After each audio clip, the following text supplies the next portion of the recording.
తిరుమల యాత్రలో అలిపిరి, శ్రీవారిమెట్టు మార్గాలు భక్తికి, ఆధ్యాత్మికతకు ప్రతీకలు.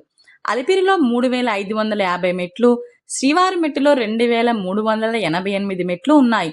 శ్రీనివాస మంగాపురం సమీపంలోని తిరుమల శ్రీవారిమెట్టు చిన్నదైన ఏటవాలు మార్గం.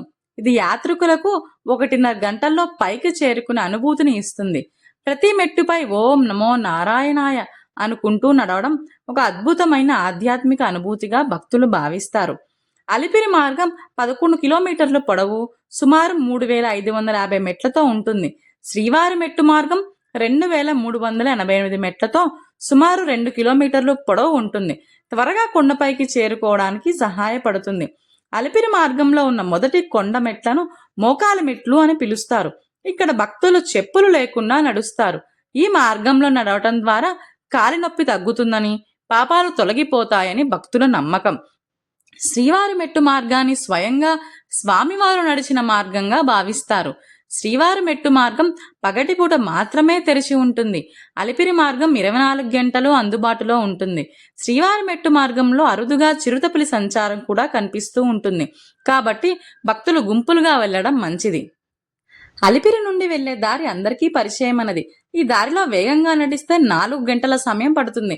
తిరుమల చేరుకోవడానికి రెండవ కాలిబాట శ్రీవారి మెట్టు నుండి ఉంది. ఈ మార్గంలో ప్రయాణం 1 గంట మాత్రమే పడుతుంది. పాలు, పెరుగు, పూలు వంటి పదార్థాలు కొండపైకి తీసుకుని వెళ్లి అమ్ముకునేవారు ఈ మార్గంలోనే వెళతారు. ఈ మార్గం రద్దీ లేకుండా ప్రకృతి రమణీయతతో సుందరంగా ఉంటుంది. ఈ దారిని 100 మెట్ల దారి అని అంటారు. అనగా ఇవి 100 మెట్లు కాదు, ఇవి సుమారు 2500 మెట్లున్నాయి. తిరుమలకు వెళ్లడానికి ఇది చాలా దగ్గరి దారి. గతంలో శ్రీనివాస మంగాపురం వద్ద మంగాపురం అనే రైల్వే స్టేషన్ ఉండేది. ఆ రైలు మార్గంలో వెళ్లే అనేక రైళ్లు అక్కడ ఆగేవి. అక్కడ నుండి భక్తులు 100 మెట్ల దారి గుండా కొండపైకి వెళ్లేవారు.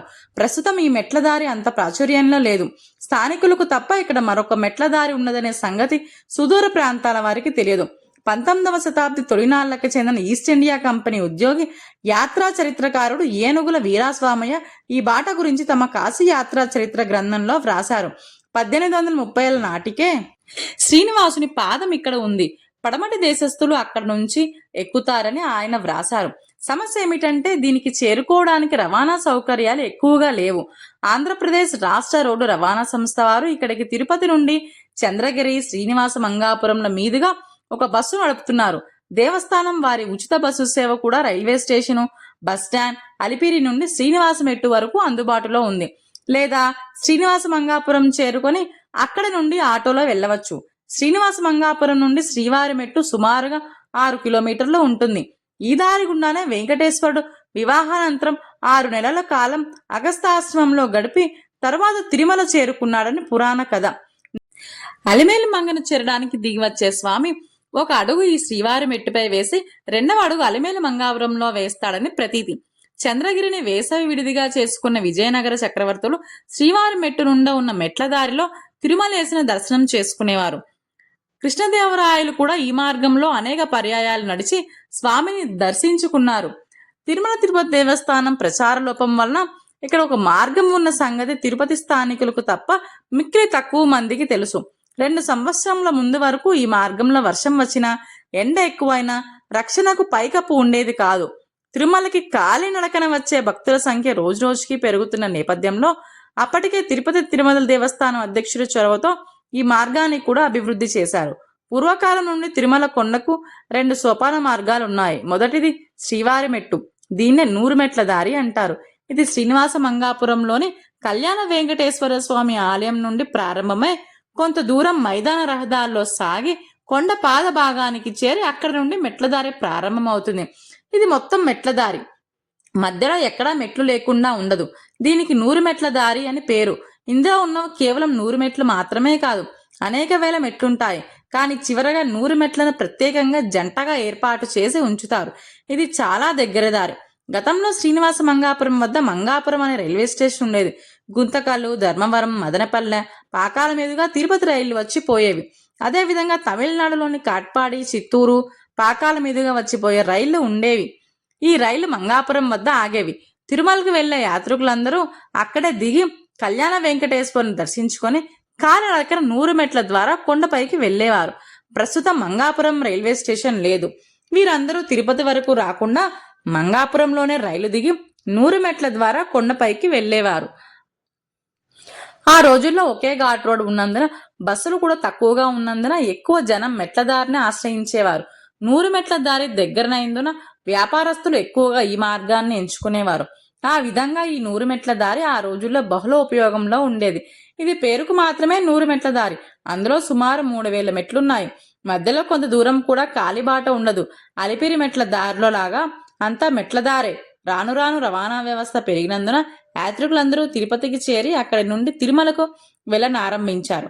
దాని వలన ఈ 100 మెట్ల దారి ఉపయోగించే వారి సంఖ్య తగ్గిపోయింది.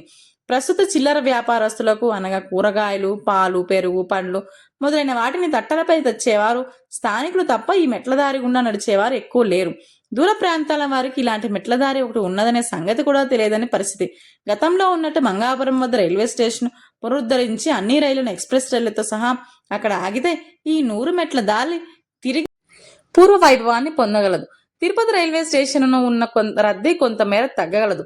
రెండో మెట్ల దారి అలిపిరి నుండి ప్రారంభమై తలియేరుగుండు నుండి వరుసగా మెట్లు ఉండి పైన కనిపించే గోపురం వరకు కష్టంగా ఉండి ఆ తర్వాత ఎక్కువగా మైదాన ప్రాంతం ద్వారా దారి ఉంది. ఇక్కడ ఉన్న మొదటి కొండ మెట్లను మోకాలు మెట్లు అని అంటారు. అక్కడక్కడ సెద తిరడానికి వసతులు, ఆహ్లాదం కొరకు జంతు ప్రదర్శనశాలలు ఉన్నాయి. ఈ దారి అక్కడక్కడ బస్సులు వెళ్లే రోడ్డు పైన కూడా సాగుతుంది. ఈ మెట్ల దారిపై ఎండకు వానకు రక్షణగా పైకప్పు కూడా వేశారు.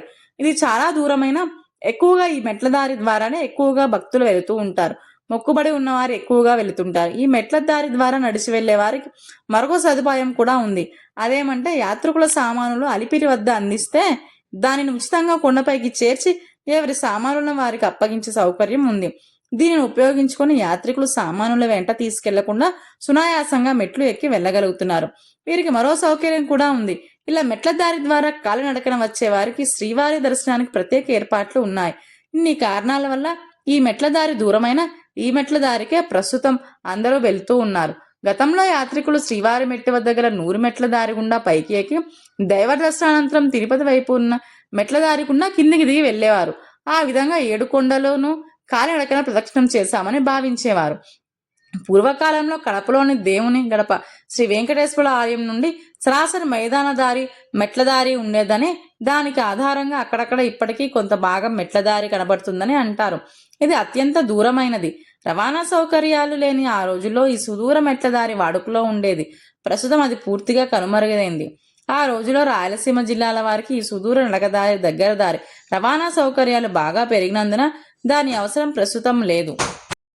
తిరుమల యాత్ర అనేది కేవలం ప్రయాణం కాదు, అది ఒక ఆధ్యాత్మిక అనుభూతి. ప్రతి మెట్టు, ప్రతి మార్గం భక్తి విశ్వాసానికి ప్రతీక. మనస్ఫూర్తిగా వెంకటేశ్వర స్వామిని స్మరించి వెళితే ఆయన కృప తప్పకుండా లభిస్తుంది. గోవిందా గోవిందా అని పిలుస్తూ వెళ్లే ప్రతి అడుగు జీవితానికి ఆశీర్వాదం అవుతుంది.